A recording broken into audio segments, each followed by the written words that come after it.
creativity that this new facility embodies and works towards creating a better future.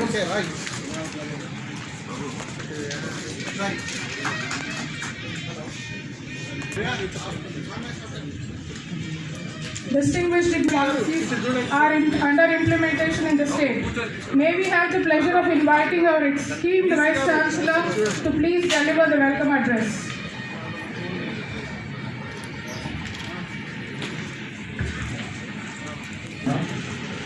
Mr. Manoj Ahuja, Secretary of the Department of Agriculture and Farmers Welfare, other dignitaries on the dais, Additional Secretary, the Ministry of Agriculture, Mr. Pramod Meherda, senior officers from the ministry, other dignitaries who are present on this occasion. All of us are aware of the strides that the PJDSU has made over the last 8 years since its formation. And PJDSU is in the forefront of leveraging technology and catapulting it to become a role model for other institutions. In terms of professional excellence, the university is striving been conducted over the last year, and this shows the kind of extensive network and collaboration that the university has with the Department of Agriculture and other line departments in the state. So on this occasion, I would like to appreciate the efforts made by the Extension Education Institution Hyderabad, which has completed 60 years of journey in conducting capacity building trainings in this area. And I would also like to thank the Union Minister and his team, especially the Secretary and others, for giving funding for this institute, especially this auditorium which we are inaugurating today. I am sure this initiative will help us take more and more capacity building and extension activity to the field. I thank you all for giving this opportunity, and we wish you all the best. केंद्रीय कृषि मंत्री श्री नरेंद्र सिंह तोमर जी,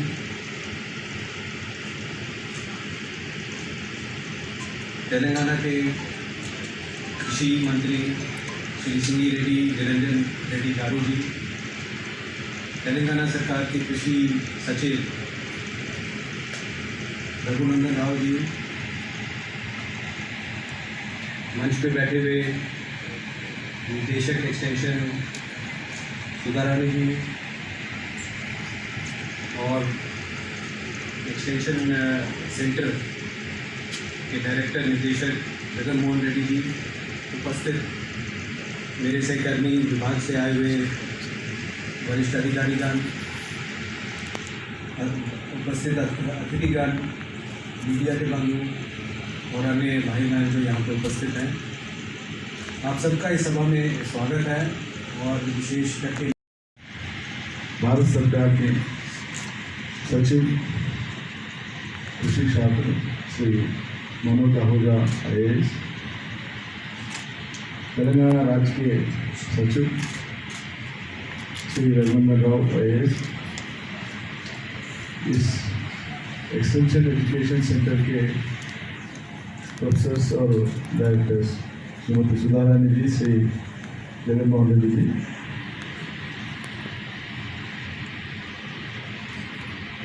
यहाँ पे जो मौजूदा हाजिर है हमारे यूनिवर्सिटी के रजिस्ट्रार, यूनिवर्सिटी के प्रोफेसर्स, यूनिवर्सिटी के और अधिकारीगण, मैनेज और IMR के डायरेक्टर्स और उनके साथियाँ, भारत सरकार की ओर से जो यहाँ पे अधिकारीगण हैं, आप तमाम लोगों को और देवी और सज्जनों को और सबको मेरा प्रणाम और नमस्कार। आप जवाब नहीं देंगे नमस्कार कैसे, या ना को बोले तो बोले नहीं। बहुत खुशी है मुझे आज, हमारे वो खुद ही किसान हैं मध्य प्रदेश के, वो खुद ही किसान के परिवार से हैं,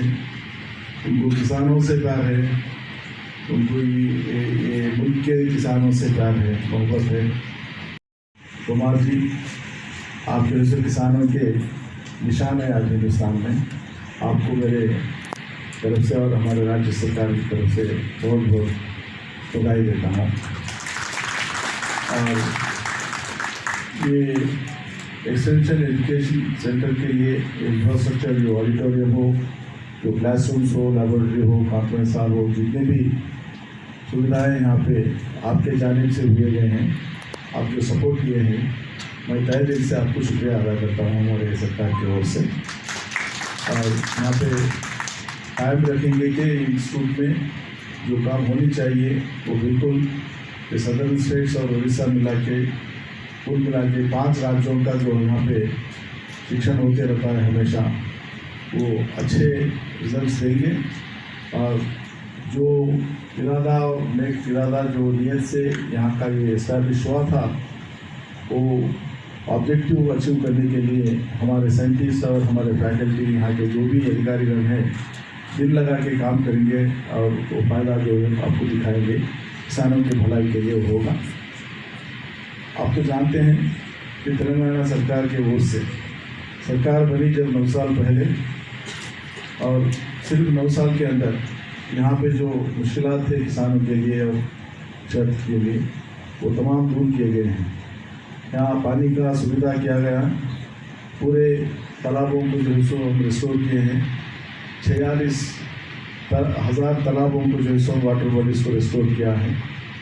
दुनिया का बहुत बड़ा मशहूर और बहुत बड़ा लिफ्टिफिकेशन स्कीम कालेश्वरम प्रोजेक्ट को 3.5 साल में 45 लाख एकड़ ज़मीन को पानी देने का प्रोजेक्ट को हमारे मुख्यमंत्री केसीआर साहब ने वो पूरा कर दिया है और इसके फल आज किसान ले रहे हैं। उसके बाद और कुछ बड़े बड़े प्रोजेक्ट्स को भी हम कंटेम्पलेट कर रहे हैं, वो चंद पूरे में हैं, चंद पूरे होने के लिए करीब में हैं। एक तरफ पानी की सुविधा की, दूसरी तरफ बिजली की सुविधा की, और तीसरी तरफ एक्सटेंशन के लिए नए रिक्रूटमेंट किए हम स्टाफ को। यहाँ पे क्लस्टर लेवल पे एजुकेशन एक्सटेंशन ऑफिसर को, EO को, उसके बाद EO को, पूरा एग्रीकल्चर डिपार्टमेंट को स्ट्रेंथन की। कुछ भी गैप नहीं रखे, ऐसा पूरा जितना स्ट्रेंथ चाहिए एक एक्सटेंशन ऑफिसर का मौजूदा है। वो पूरे 5,000 एकड़ में क्या क्रॉप्स किसान लेना है, कौन से क्रॉप्स लेना है,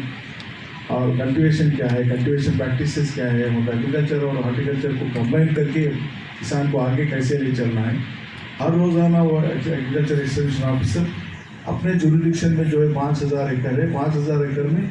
ऑन एन एवरेज 1,000 से लेके 1,200-1,300 तक फार्मर्स रहेंगे। हर फार्मर का जो है सो वहाँ पे कल्टीवेशन हिस्ट्री रिकॉर्ड होके है, हर क्रॉप का, हर सीज़न का क्रॉप बुकिंग होके है, पूरा डाटा बेस इतना परफेक्ट तैयार होके है कि हिंदुस्तान में आज मुझे खुशी है इस बात ऐलान करने के लिए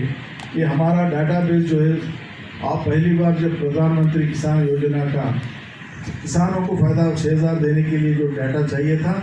आप जो पूरे किसानों को हिंदुस्तान में देने के लिए आधे से ज़्यादा किसानों को फ़ायदा तेलंगाना से हुआ, इस वास्ते कि हमारा डाटा बेस उतना परफेक्ट था, अवेलेबल था उस टाइम पे। और ऐसी एग्रीकल्चर को एक्सटेंड करते हुए क्रॉप डाइवर्सिफिकेशन के ऊपर हम ध्यान लगाई, ऑयल सीड्स के ऊपर ध्यान लगाई, ऑयल पाम प्रमोशन के लिए ध्यान लगाई, और गोडाउन फैसिलिटीज़ के वास्ते इंफ्रास्ट्रक्चर डेवलप की हमने मार्केटिंग की तरफ से और वेयर हाउसिंग की तरफ से। और इसके बाद फार्मर्स जब प्रोड्यूस होता है तो फार्मर को एग्रीकल्चर लिटरेटिव रहना और उसको एंथुसियाज्म रहना, इंटरेस्ट रहना है। तो गवर्नमेंट अगर MSP पे बाहर मार्केट पे वो नहीं जा रहा तो गवर्नमेंट खुद ही इंटरवीन होके प्रोक्योर करने के लिए, चाहे वो पैडी हो, अभी हम जो है सो मेज भी प्रोक्योर कर रहे हैं स्टेट गवर्नमेंट की तरफ से, आप तुअर हो, चना हो, चंद प्रोडक्ट्स गवर्नमेंट ऑफ इंडिया भी जो है सो हम जब कभी रिक्वेस्ट कर रहे हैं तो आप भी दे रहे प्रोक्योरमेंट के लिए, बहुत बहुत धन्यवाद है। लेकिन जैसा हम प्रोक्योरमेंट के लिए ध्यान रखें तो फार्मर आज निश्चित है कि कुछ भी क्रॉप में लगाऊं, अगर MSP नहीं मिला तो सरकार तैयार है हमारे प्रोड्यूस को खरीदने के लिए। ये वजह से आज पानी और बिजली और प्रोक्योरमेंट, इसके अलावा फर्टिलाइज़र और खेत में लेबर के वास्ते और अदर इनपुट्स के वास्ते जो भी सीज़न में ज़रूरत होता है एक एकड़ को, 1 एकड़ को 5,000 रुपया एक सीज़न में जो मिल रहा किसान को, 10,000 उसका नाम है रैतु बंधु। आप जानते हैं हिंदुस्तान का पहला ये इनिशिएटिव है कि फार्मर्स के लिए, ना सिर्फ हिंदुस्तान में, मैं फखर से बोलूँगा कि अपने मुल्क के लिए नाम आने का काम है कि दुनिया में कहीं भी नहीं है जहाँ पे फार्मर को डायरेक्ट इंटरव्यू होके इनपुट सब्सिडी जो दिया जा रहा है, मैं जितना चाहता हूँ, मुझे जितना जानकारी है आज ना सिर्फ हिंदुस्तान में, पूरे दुनिया में कोई भी मुल्क में ये सुविधा नहीं है जहाँ पे फार्मर को डायरेक्ट सब्सिडी दें, इन्वेस्टमेंट सब्सिडी दें, कहीं भी नहीं है। मैं स्टडी किया जब मैं जर्मनी गया था, जब मैं यूरोप गया था, साउथ अफ्रीका गया था और ऑस्ट्रेलिया गया था, न्यूजीलैंड गया था, अमेरिका भी घूम के आया। जहाँ का कभी मैं गया, कौन से भी काम पे गया, जो हुकूमत का काम हो, सरकारी का काम हो या प्राइवेट काम हो, जो मैं फैमिली के साथ, बच्चों के साथ भी गया, तो पहला मुझे देखना होता वो मुल्क में खेती क्या है, किसान क्या है, क्या प्रैक्टिसेस है, गवर्नमेंट की तरफ से क्या सपोर्ट है इन फार्मर्स के लिए। तो एक ही जगह मुझे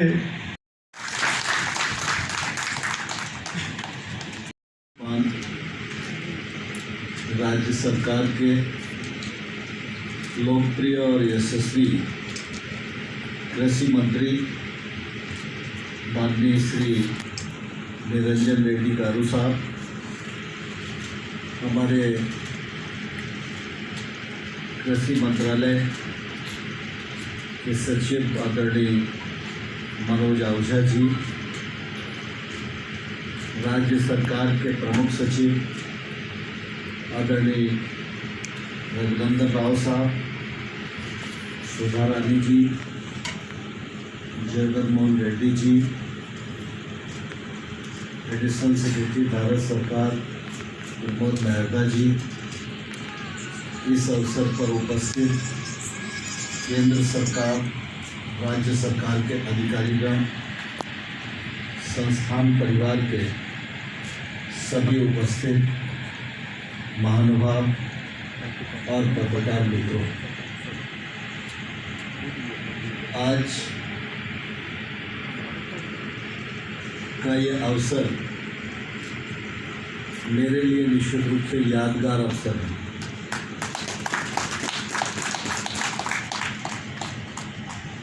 निरंजन रेड्डी साहब हमारे कृषि मंत्री हैं और हमेशा जब भी कभी केंद्र में बैठक होती है, एडवांस टेक्नोलॉजी हो, वो जहाँ थी वही खड़ी हो गई थी। कृषि का क्षेत्र ही एक ऐसा क्षेत्र था जिसने फसल की पूरी कटाई की, सरकार ने खरीद की, किसान ने अगली फसल की बुआई पहले वर्ष से अधिक की और कृषि की जो विकास दर है उसमें किसान ने किसी प्रकार की कोई कमी नहीं आने दी। और इसलिए कोई भी प्रतिकूल परिस्थिति हो, कृषि की अर्थव्यवस्था और हमारी गांव की पारंपरिक अर्थव्यवस्था, यह भारत की निश्चित रूप से बड़ी ताकत है और इस ताकत को हमें पहचानना भी चाहिए, इसके लिए काम भी करना चाहिए। आज स्वाभाविक रूप से जब हम आज़ादी के 75 वर्ष पार कर चुके हैं, खाद्यान्न की दृष्टि से हम सरप्लस कंट्री हैं, अन्य कृषि उत्पादों की दृष्टि से भी हम अग्रणी अवस्था में हैं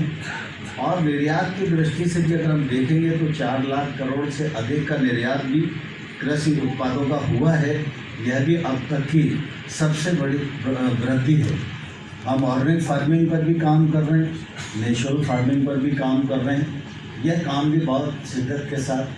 to mold our EI into its current shape, which would be worth emulating all over the country. The organizers express profound gratitude and indebtedness to Sri Sanju Praveen Kumar Garu, Joint Secretary Extension, AIF Investments and Price Support in Directorate of Extension, Department of Agriculture and Farmers Welfare, Ministry of Agriculture and Farmers Welfare, Government of India, for providing comprehensive insights into the into the priorities of government leading to effective utilization. The EI will profoundly thank our Director of Extension, Sarangan and Sudhita. I record my sincere thanks to Board of Management, University officers, all the faculty of our university, including our departments of local centers. I thankful to Dr. P. Chandrasekhara as well as Sagar